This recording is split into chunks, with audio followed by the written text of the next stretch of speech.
Hi everybody. In this video we are going to do the verse to Crazy Train. And just like the intro that we did, we're going to use the Randy Rhoads isolated guitar tracks.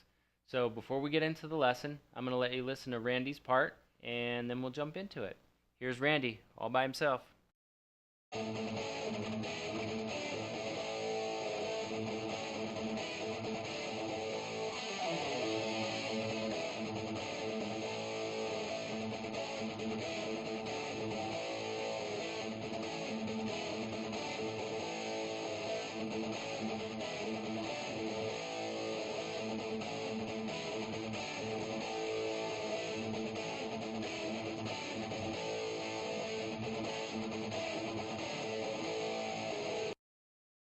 Okay, now that you've heard Randy play his parts without the band, let's start talking about the chords that he's using. The very first chord that he's going to use is the 7th fret on the D string, which is going to give you your A. The 6th fret on the G string, which is going to be your C sharp. And then on the B string, you're going to play the 5th fret, which is going to give you E. Here's your chord. The next chord that he's going to use, you're going to slide 1 fret down. Now you're on the 6th fret of the D string, and you're going to take your first and middle finger and trade strings. So now on the G string you have the 4th fret, which is your B, and then the 5th fret on the B string, which is going to give you E. Here's your chord. The 3rd chord is going to be the same shape, slide down 2 frets. Now you have 4th fret on the D string, which is your F sharp, your 2nd fret on the G string, which is going to be your A, and then the 3rd fret on your B string, which is going to give you D. Here's your chord. And then the very last chord in this rhythm is going to be your simple A power chord. Now the tricky part to this rhythm, before we even get to the variations in the end, the tricky part to this rhythm is putting the open A string in between it. Again, don't put this under a microscope and try and learn it, that way, because Randy certainly didn't. Randy was playing for the feel of the song. He was playing just pushing and pulling the rhythm. So here's what it is, nice and slow with the A string and those chords.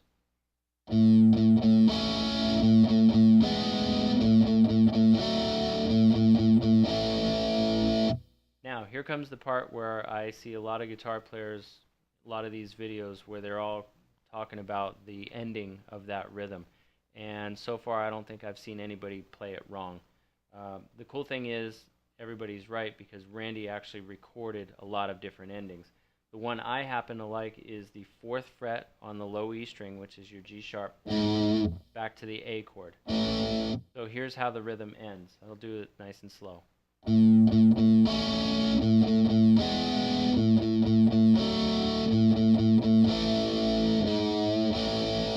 I like that ending personally. Some of the other endings that I've seen were the 2nd and 4th fret, kind of like your chorus. Another one that I've seen in the original tabs that came out in Guitar Player magazine and all that stuff was the 3rd fret on your A string, slide to 4.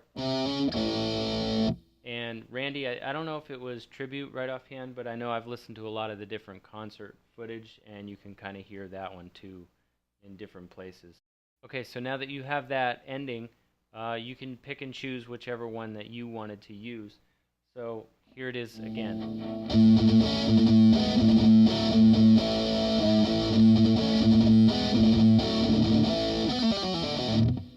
And that's where the fill is going to be. I suggest that when you first do that one, you pick through. Later on, when you get comfortable with it, if you want to do the pull-off thing, that's fine too. But something about when you pick through that one, it's more of a statement, kind of the way Randy was doing it. So go through these chords, get them under your fingers. Choose your variation for your ending, whichever one you're going to use. And again, start to play to the feel of the song instead of trying to put it under a microscope and count them. 1, 1, 2, chord, 1, 2, 3, chord, 1, 2, 3, 4, chord, 1, 2, 3, 4, chord. That's kind of hard to put together when you're looking at that, but once you actually put it up to speed and you hear Randy do it, you'll start to feel where it is. Here it is one more time.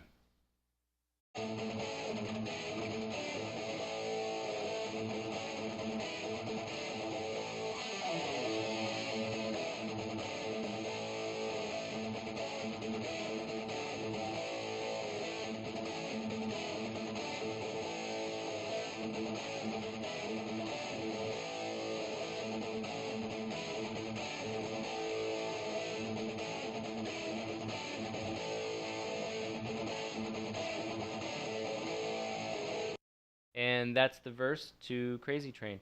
Get the chords under your fingers, keep playing this, and we'll move on to the pre-chorus and the chorus.